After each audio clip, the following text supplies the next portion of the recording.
പുരുഷന്മാർ, പ്രത്യേകിച്ച് ഗൾഫിൽ ഒക്കെ ജോലി ചെയ്യുന്ന പ്രവാസികളായിട്ടുള്ള പുരുഷന്മാരിൽ പലരുടെയും ഒരു പ്രധാന പ്രോബ്ലം എന്ന് പറയുന്നത് ഒരു ATM കാർഡ് പോലെ ആയി മാറുന്നു അവരുടെ ലൈഫ് എന്ന് തോന്നുന്ന ഒരു അവസ്ഥ ഉണ്ട്. ക്യാഷിന് വേണ്ടി മാത്രമായിരിക്കും പലരും അവരെ കോണ്ടാക്ട് ചെയ്യുക. എല്ലാവരെയും അല്ല, ഒരു നല്ല പെർസെൻറ്റേജ് ഗൾഫ് മലയാളികളുടെയും ഒരവസ്ഥ ഇങ്ങനെയുണ്ട്. സാമ്പത്തികമായിട്ടുള്ള ഒരു കാര്യം വരുമ്പോൾ ടെലിഫോൺ കോൾസ് വരും, മെസ്സേജുകൾ വരും. അതല്ലാന്നുണ്ടെങ്കിൽ അവരെ വിളിച്ചിട്ട് എങ്ങനെയുണ്ട് നിങ്ങളുടെ ലൈഫ് അവിടെ, you are okay, or how are you doing this days, ആരോഗ്യം എങ്ങനെയുണ്ട്, ഇങ്ങനെയുള്ള പല ബേസിക് ആയിട്ടുള്ള പല ചോദ്യങ്ങൾ വരെ ഇവരോട് ചോദിക്കാൻ സത്യത്തിൽ ഈ ഭൂമിയിൽ ആരുമില്ലാത്തൊരവസ്ഥ പല ഗൾഫ് മലയാളികളും പങ്കുവയ്ക്കാറുണ്ട് സംസാരിക്കുമ്പോൾ. They are becoming an ATM card. ഒരു ATM കാർഡ് പോലെ ആയിത്തീരുക ലൈഫിൽ.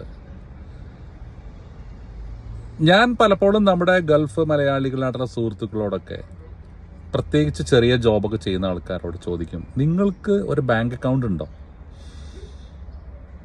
പലരും ബാങ്ക് അക്കൗണ്ട് ഉള്ള ആൾക്കാർ തന്നെ എന്ത് ചെയ്യുന്നു വെച്ച് കഴിഞ്ഞാൽ ATM കാർഡ് കൊടുത്തിട്ട് പോരാ ചെയ്യുക, കാരണം അതേ പറ്റുള്ളൂ. പക്ഷെ അതിന് പകരം ചെയ്യാവുന്ന പല മാർഗങ്ങളുണ്ട്. ഒരു മാർഗം എന്ന് പറയുന്നത് എന്താണെന്ന് വെച്ച് കഴിഞ്ഞാൽ ഒരു ട്രാക്ക് വെക്കുക. ട്രാക്ക് വെക്കുക എന്ന് പറഞ്ഞു കഴിഞ്ഞാൽ നമ്മുടെ റെസ്ട്രിക്ഷൻ വെക്കുക എന്നുള്ളതല്ല, ഒരു കണക്ക് വെക്കുക. ഒരു അക്കൗണ്ട് സ്റ്റാർട്ട് ചെയ്തിട്ട് ആ അക്കൗണ്ടിലേക്ക് നിങ്ങൾ പൈസ അയച്ചതിന് ശേഷം അതിൽ നിന്നും ഒരു വിഹിതം അല്ലെങ്കിൽ ഒരു വട്ടെവർ സംഖ്യ, എത്ര 10,000 ആവട്ടെ, 20 ആവട്ടെ, 30 ആവട്ടെ, വട്ടെവർ എമൗണ്ട് നിങ്ങളുടെ കുടുംബം ഇപ്പോൾ നിലവിൽ കൊണ്ട് നടക്കുന്ന അല്ലെങ്കിൽ ഹെഡ് ചെയ്യുന്ന വ്യക്തിയുടെ അക്കൗണ്ടിലേക്ക് ട്രാൻസ്ഫർ ചെയ്യുക. അപ്പോൾ ഒരു ട്രാക്ക് ഉണ്ടാവും അവിടെ. അതൊരു വഴിയാണ്. ഒരു ഫിക്സഡ് എമൗണ്ട് കാൽക്കുലേറ്റ് ചെയ്തിട്ട് ആ പൈസ അയച്ചു കൊടുക്കുക. കാരണം ഇവിടെ പലരും ഉള്ള പ്രോബ്ലം എന്താ വെച്ച് കഴിഞ്ഞാൽ, ഒരു 10,000 റുപ്പീസ് ആവശ്യപ്പെട്ട് ഫോൺ കോൾ വരുന്നു, 10,000 റുപ്പീസ് ഇവിടുന്ന് ട്രാൻസ്ഫർ ചെയ്ത് കൊടുക്കുന്നു, അയച്ചു കൊടുക്കുന്നു.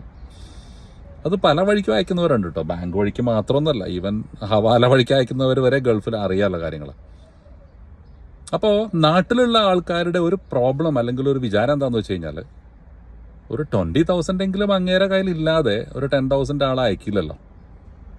പക്ഷെ ഇവിടുത്തെ അവസ്ഥ എന്തായിരിക്കും? അയാളുടെ ചിലപ്പോൾ 8,000 ഉണ്ടാവുള്ളൂ. 2,000 പുള്ളി ഇവിടുന്ന് മാനേജ് ചെയ്തിട്ടായിരിക്കും ചിലപ്പോൾ ഈ 10,000 ആക്കിയിട്ട് അയക്കുന്നുണ്ടാവുക.